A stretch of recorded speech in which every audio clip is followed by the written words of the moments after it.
The rain had been falling over the little town of Willow Creek, Tennessee, for 3 straight days. Dark clouds covered the sky, thunder rolled endlessly across the hills, and the nearby river had risen dangerously close to overflowing. Local weather stations warned everyone to stay indoors because the storm was expected to become the worst flood the town had seen in nearly 20 years. The streets were almost empty. Small family-owned stores had closed early. The old church bell echoed through the town as people hurried home before nightfall. But not everyone would make it home. Nearly 15 miles outside Willow Creek, where the paved highway disappeared into winding country roads lined with oak trees and cornfields, a black luxury Range Rover sped through the heavy rain. Behind the wheel sat Kid, Ethan Carter, a 30-year-old billionaire businessman from New York. Earlier that afternoon, Ethan had landed in Nashville to finalize the purchase of a manufacturing company worth hundreds of millions of dollars. His schedule was always full of private meetings, investors, luxury hotels, and business dinners. He rarely noticed small towns like Willow Creek. To him, they were just places people drove past. Lightning suddenly split the sky. A deafening crack echoed overhead. At that exact moment, Ethan's SUV slammed into a huge pothole hidden beneath the floodwater. Bang!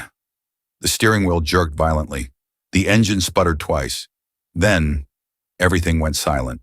The dashboard lights flickered before shutting off completely. Ethan tried restarting the engine. Nothing. Again. Nothing. He looked at his phone. No signal. He let out a frustrated sigh. This can't be happening. Rain hammered against the windshield so hard he could barely see beyond a few feet. Water was already flowing across the road. The nearby creek had overflowed. If he stayed inside much longer, the vehicle itself could become trapped in rising floodwater. For the first time in years, money couldn't solve his problem. He grabbed his jacket, stepped outside, and instantly found himself drenched. The rain wasn't ordinary. It felt like buckets of water pouring from the sky. Cold wind whipped across the open fields. Thunder growled above him every few seconds. His expensive leather shoes disappeared into muddy water with every step. He began walking. There were no passing cars, no gas stations, no houses, only endless rain, flooded fields, and the distant sound of frogs echoing through the darkness. After nearly 40 minutes, exhaustion began taking over. His clothes were soaked. His hands trembled from the cold. His vision blurred from rainwater running into his eyes. Then, far across the field, he noticed a tiny warm light. At first he thought he was imagining it, but as he walked closer, the light became clearer. It came from a small wooden cottage sitting beside an old white church. A weathered wooden cross stood near the entrance. Wildflowers surrounded the little cottage despite the storm. The roof was old. The walls had faded with time, yet the tiny place looked peaceful, like hope itself. Ethan climbed the muddy path leading to the front porch. Water dripped from every part of his body. He hesitated before knocking. For most of his life, people had come knocking on his office doors. Tonight, he was the one asking for help. He knocked gently. No answer. He knocked again. A few moments later, the wooden door slowly opened. Standing there was a woman wearing a simple gray Catholic nun's habit. She looked about 32 years old. Her face was calm. No makeup, no jewelry, only gentle eyes filled with kindness. She quietly studied the stranger standing before her. His soaked clothes, his exhausted face, his shivering hands. Without asking who he was, without asking whether he could pay, she simply stepped aside. "You'll catch pneumonia if you stay out there. Please, come inside." Ethan stared at her in surprise. "You don't even know me." The nun smiled softly. "Storms don't ask people's names before hurting them. Neither should kindness." Those few words hit Ethan harder than any speech he had ever heard. He stepped inside. The warmth immediately wrapped around him. The tiny cottage smelled of fresh bread, coffee, old books, and burning firewood. A small fireplace crackled in the corner. Everything inside was simple.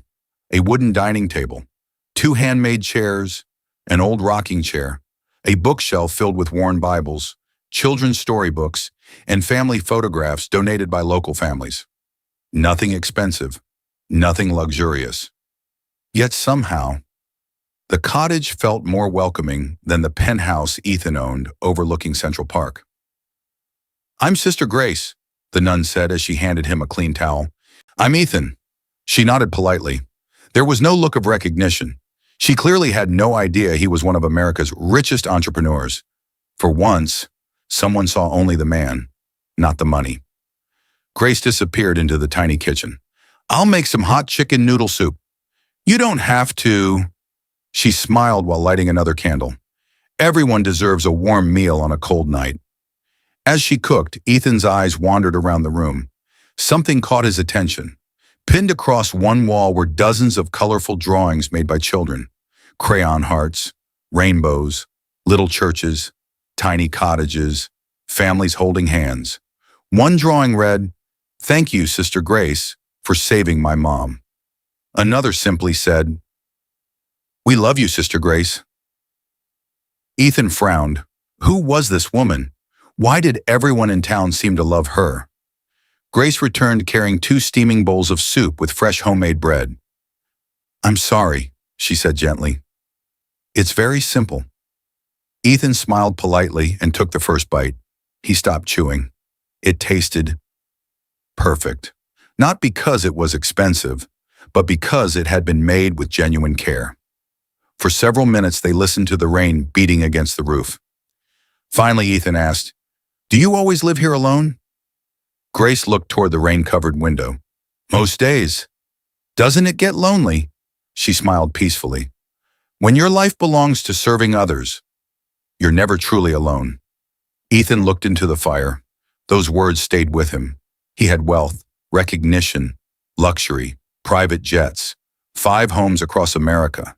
Yet, every night he ate dinner alone. Outside, the storm became even stronger. Lightning flashed across the valley. Suddenly, the old church bell rang 12 slow times. Midnight. Grace quietly stood and walked toward the window. Her peaceful expression suddenly changed. She looked worried, almost frightened. Ethan noticed immediately. "Is something wrong?" Grace didn't answer. Instead, she slowly walked to an old wooden cabinet beside the fireplace. She unlocked it with a small brass key. Inside lay an old leather journal, several faded photographs, and a sealed envelope tied with blue ribbon. Her hands trembled as she picked it up. Before Ethan could ask another question, 3 loud knocks echoed through the cottage. Both of them froze. This wasn't the knock of someone seeking shelter. It sounded like someone demanding to be let inside. Grace's face turned pale. For the first time that night, fear appeared in her eyes. Another violent knock shook the front door. Then, a deep man's voice echoed through the pouring rain. "Sister Grace, we know you're hiding someone. Open the door." Ethan instinctively walked toward the entrance. "I'll handle it." Grace rushed forward and firmly grabbed his arm. Her voice trembled. "No, you must not open that door." Just then, from somewhere beneath the wooden floor, Ethan heard a tiny, frightened whisper. "So, they're back again." The rain continued to pound against the roof as if the sky itself refused to rest. Lightning flashed across the valley, illuminating the tiny wooden cottage for only a split second before darkness swallowed everything again. Inside, Ethan stood frozen. One hand rested on the old wooden door. The other instinctively moved toward Sister Grace, who still gripped his arm tightly. Outside, the mysterious man shouted again. "Sister Grace, we know you're inside. This is your last warning." The voice wasn't angry. It was determined. Grace slowly shook her head. "Please, don't answer." Ethan looked into her frightened eyes. Just an hour earlier, this woman had calmly welcomed a complete stranger into her home during the worst rainstorm of the year. Now, she looked terrified. Another thunderclap shook the entire cottage. Boom! The windows rattled violently. Then, the knocking stopped. Silence. Only the sound of heavy rain remained. Ethan carefully pulled back one corner of the curtain. Outside, he could barely make out 3 men standing beneath black raincoats. A pickup truck waited beside the road with its headlights turned off. "They're still there," Ethan whispered. Grace closed her eyes. "They always come when the river floods." Ethan turned toward her. "What do they want?" Grace hesitated. Before she could answer, a tiny voice spoke again from beneath the wooden floor. "Are they gone?" Ethan's eyes widened.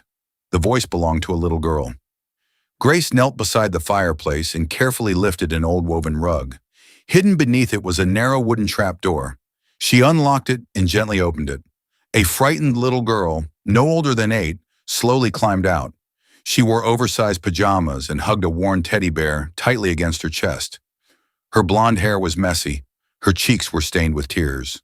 She looked at Grace first, then at Ethan. The little girl stepped backward in fear. "Who is he?" Grace smiled softly. "He's a friend. He isn't going to hurt you." The child slowly nodded, but continued holding the teddy bear tightly. Ethan was speechless. He hadn't expected anyone else to be living there, especially a child hidden beneath the floor. Grace helped the little girl sit beside the fireplace.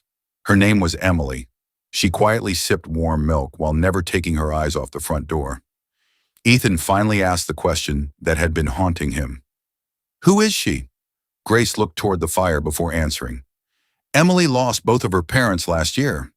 They died during the spring floods. There were no relatives willing to take her. So, she came here." Ethan looked around the tiny cottage. "You've been raising her?" Grace nodded. "And not only her." She pointed toward the children's drawings hanging on the wall.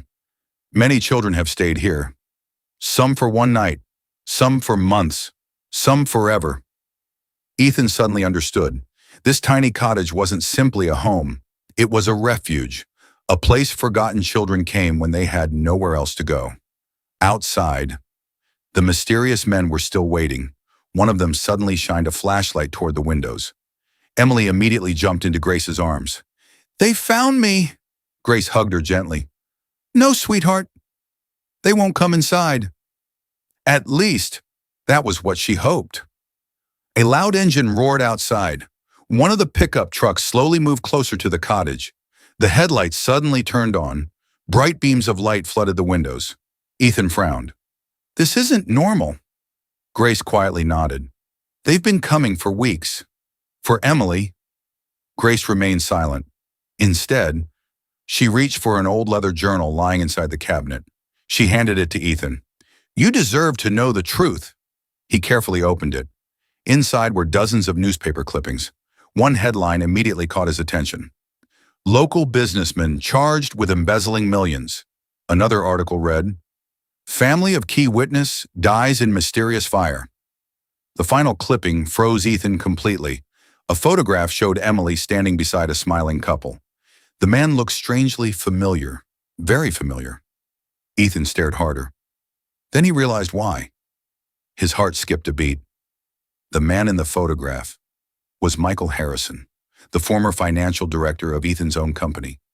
3 years earlier, Michael had suddenly disappeared after exposing a massive corruption scandal involving several powerful investors. Everyone believed he had run away with stolen money. But according to these newspaper articles, Michael had actually been trying to expose people far more dangerous than anyone realized. Ethan slowly looked up. "You knew him?" Grace nodded sadly. "He asked me to protect Emily if anything ever happened." "My promise wasn't to him.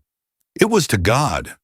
Before Ethan could ask another question, a loud crash echoed outside. One of the men had kicked over the church's wooden donation box. Coins scattered across the muddy ground. Another smashed one of the church windows with a crowbar. Emily burst into tears. Grace immediately covered the little girl's ears. "They're trying to scare us."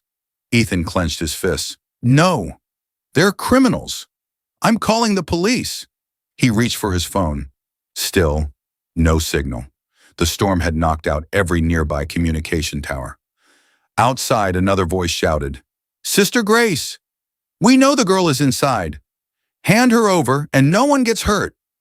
Emily buried her face against Grace's shoulder. "I'm scared." Grace gently kissed the little girl's forehead. "So am I. But courage doesn't mean you're never afraid. It means doing what's right despite the fear." Those words stayed with Ethan. He had spent years making billion-dollar decisions. Yet tonight, a poor nun living in a tiny cottage was showing more courage than most powerful people he had ever met. Suddenly, the lights went out. Complete darkness filled the cottage. Only lightning illuminated the room every few seconds. The old generator had failed. Rain leaked through parts of the roof. Wind forced the front door to rattle violently. Another crash echoed outside. This time, the church cross fell to the muddy ground. Emily screamed. Grace immediately lit an old oil lantern. Its tiny flame barely pushed back the darkness. Then, a sound came from behind the cottage. Footsteps. Several of them. Ethan quietly walked toward the kitchen window. His blood ran cold. They're splitting up. Two men are still at the front, but another two are going around back. Grace whispered a short prayer beneath her breath. There was only one back door. If the men reached it, they would be trapped. Ethan looked around the tiny cottage. There were no weapons, no security system, no neighbors, only an old nun, a frightened child, and himself. For the first time in his life, his money couldn't protect anyone. Only his courage could. He picked up the heavy iron fire poker beside the fireplace. Then he looked at Sister Grace. I don't know who these men are. I don't know why they're after Emily. But I made one decision. Grace looked at him silently. Ethan tightened his grip on the iron rod. They're not taking that little girl. At that exact moment, a loud metallic click echoed from the back porch. Someone had just unlocked the rear door. The handle slowly began to turn. The old back door slowly creaked open. Rain poured inside the cottage as the wind slammed against the walls. Ethan tightened his grip around the iron fire poker. His heartbeat echoed louder than the thunder outside. One more step. Whoever was outside would be standing inside the cottage. Emily buried her face in Sister Grace's shoulder, trembling so badly that even her little hands couldn't hold her teddy bear. Grace quietly whispered a prayer. Lord, protect this child. The doorknob turned completely. Then, a dark figure stepped inside. Without thinking, Ethan swung the heavy iron poker. Stop! A loud voice shouted. The man immediately raised both hands. Don't hit me! Lightning flashed through the doorway. Ethan froze. The stranger wasn't one of the men from outside. He wore a sheriff's rain jacket soaked from head to toe. A silver badge reflected in the lantern light. I'm Sheriff Daniel Brooks. He quickly shut the door behind him. We don't have much time. Grace let out a deep breath of relief. Daniel, you made it. The sheriff nodded. Barely. The bridge washed away. I had to cross the river on foot. He looked toward Ethan. You must be Ethan Carter. Ethan frowned. You know who I am? The sheriff smiled faintly. Half the country knows who you are. Then his expression became serious. But tonight, that doesn't matter. He turned toward Grace. They're still outside. Grace nodded. I know. Sheriff Brooks removed his soaked hat and placed a waterproof folder on the table. I finally received the court documents. The judge signed the protection order this afternoon. Ethan looked confused. What protection order? The sheriff slowly opened the folder. Inside were legal papers, birth certificates, medical records, adoption documents. Then, one photograph. It showed Emily standing beside Michael Harrison and his wife. Sheriff Brooks looked directly at Ethan. You recognized Michael, didn't you? Ethan nodded slowly. He worked for my company. He disappeared 3 years ago. The sheriff sighed. No, he was murdered. Silence filled the room. Even the rain seemed quieter. What? Ethan whispered. Sheriff Brooks continued. Michael discovered that several wealthy businessmen were laundering money through construction projects across 3 states. He collected evidence. He planned to testify. But before the trial, he and his wife were killed. Emily lowered her head. Tiny tears rolled down her cheeks. Grace gently wrapped an arm around her. The sheriff continued quietly. Emily survived because she wasn't home that night. Michael secretly brought her here a week earlier. He trusted only one person. He looked toward Grace. Sister Grace. Ethan slowly sat down. Everything suddenly made sense. The newspaper articles, the hidden room, the mysterious visitors. Grace hadn't been hiding a criminal. She had been protecting an innocent child. Sheriff Brooks pointed toward the window. The men outside aren't kidnappers. They work for the same people who ordered Michael's murder. They've been searching for Emily for nearly 2 years. Ethan looked shocked. But why? Sheriff Brooks answered. Because Michael left something with her? Grace quietly reached inside the old leather journal. Hidden within its pages was a tiny silver key. She handed it to the sheriff. It belongs to the church safety deposit box. Sheriff Brooks nodded. The original financial records are inside. They're worth millions in evidence. If criminals destroy them, the entire case disappears forever. At that exact moment, the front window exploded. Crash! Glass flew across the room. Emily screamed. A brick landed on the wooden floor. Wrapped around it was a handwritten note. Sheriff Brooks unfolded it. His face turned pale. The note read, "Hand over the girl before sunrise, or everyone inside dies." Thunder exploded overhead. Outside, the men started their truck engines. Their headlights illuminated the cottage from every direction. Grace quietly closed her eyes. "They're desperate," Sheriff Brooks nodded. "So are we." Ethan looked around the tiny cottage. Only a few hours ago, this place had been completely unknown to him. Now, he was ready to risk everything to protect it. He suddenly stood up. "I have an idea." Everyone looked toward him. "My satellite emergency transmitter." Sheriff Brooks frowned. "What?" "My SUV. It's equipped with one. It sends emergency rescue signals even without phone service." The sheriff's eyes widened. "Can it still work?" "If the flood hasn't reached the vehicle, yes, but it's almost 2 miles away." Grace looked toward the storm. "No one can make that trip." Sheriff Brooks looked outside. "The river is rising. The roads are gone." Ethan quietly picked up his raincoat. "I'll go." Emily immediately grabbed his sleeve. "You'll die." He smiled gently. "I promised they wouldn't take you." "And I keep my promises." Grace stepped forward. "This isn't your fight." Ethan looked into her eyes. "It became my fight the moment you opened your door to a stranger." For several seconds, neither of them spoke. Rain continued falling. Finally, Grace removed the small wooden cross hanging around her neck. She placed it into Ethan's hand. "It belonged to my father. He wore it every day. If it protected him, maybe it'll protect you too." Ethan looked at the worn wooden cross. No expensive watch he owned had ever carried this much meaning. He quietly placed it inside his jacket, then opened the front door. The rain hit him instantly. Lightning flashed across the flooded fields. The criminals immediately noticed him. "There he is!" one of them shouted. Flashlights swung toward Ethan. He ran. Mud splashed beneath every step. Rain blinded his eyes. Branches whipped across his face. Behind him, the men chased through the darkness. Their truck engines roared to life. Sheriff Brooks locked the cottage door. Grace hugged Emily tightly. Inside the tiny cottage, 3 people could only pray.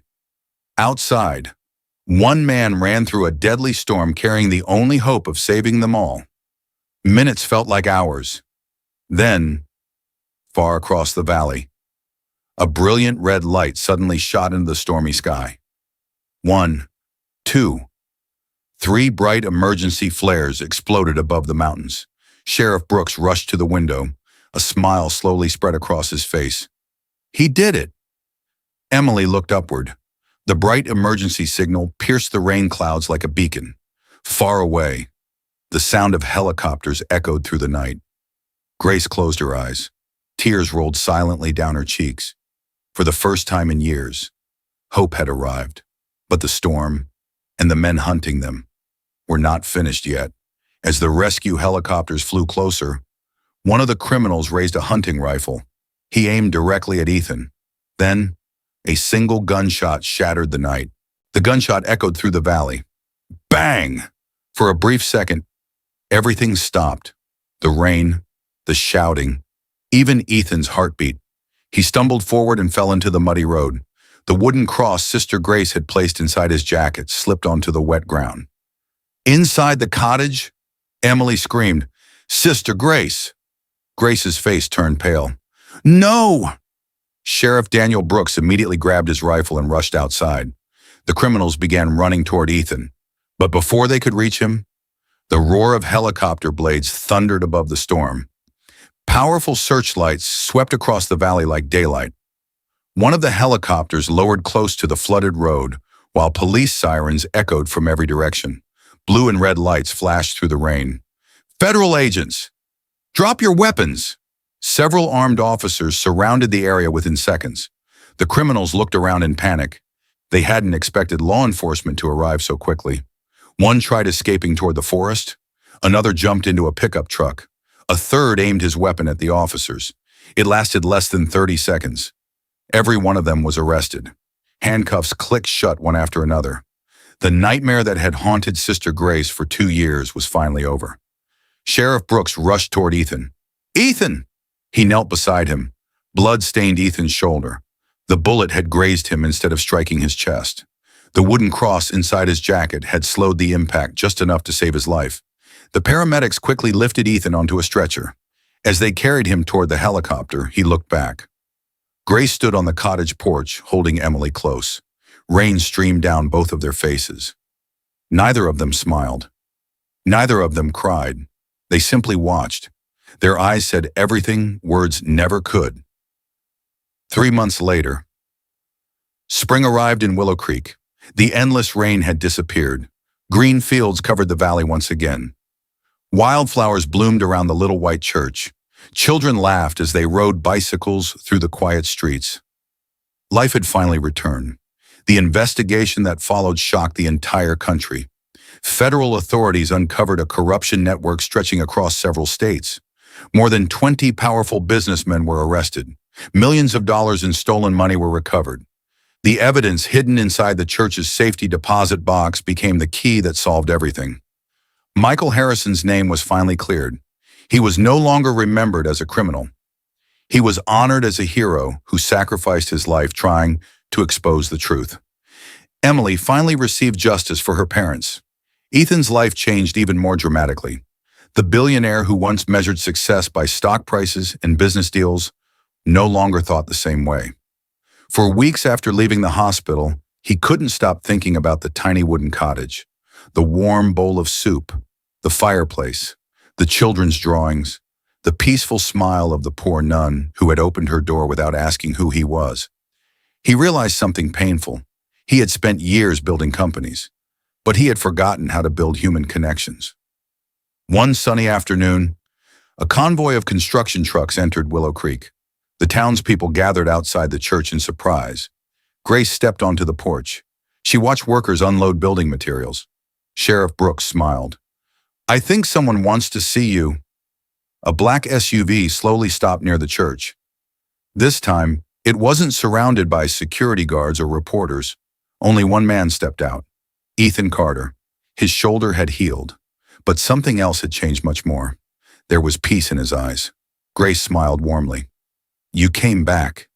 Ethan nodded. "I promised I would." He handed her a folder. Grace slowly opened it. Inside were architectural drawings, a children's home, a medical clinic, a community library, a new church school. Everything would be built right beside the old cottage.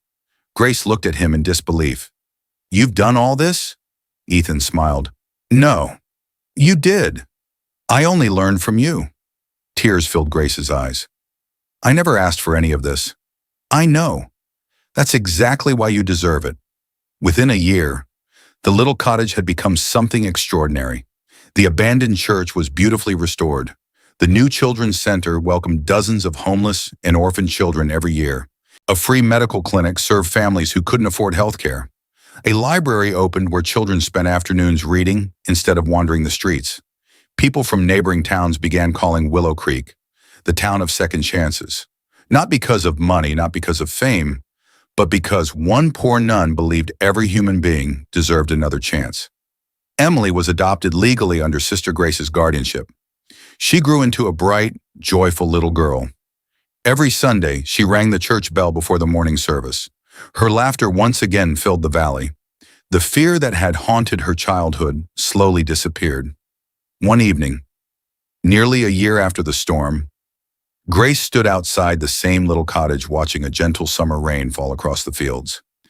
Ethan joined her on the porch. For a few moments, neither of them spoke.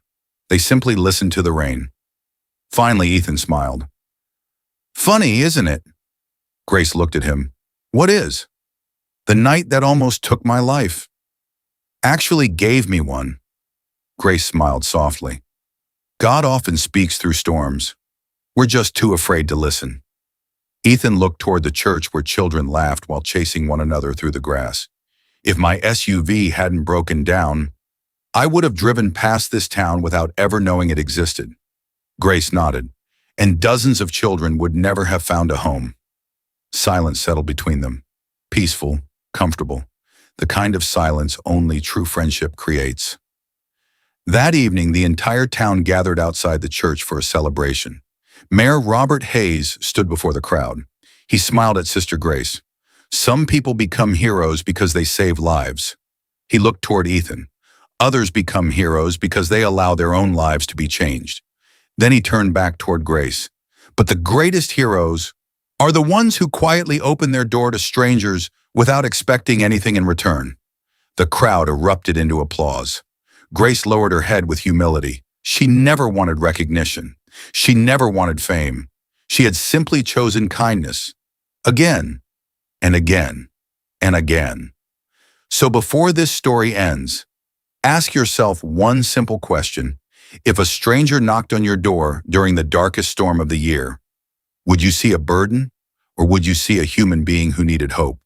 Because sometimes, one small act of kindness can rescue far more than one life. It can heal broken hearts, restore lost faith, and change an entire town forever. The greatest wealth in this world is not found in bank accounts. It is found in the courage to care for someone when they have nothing left.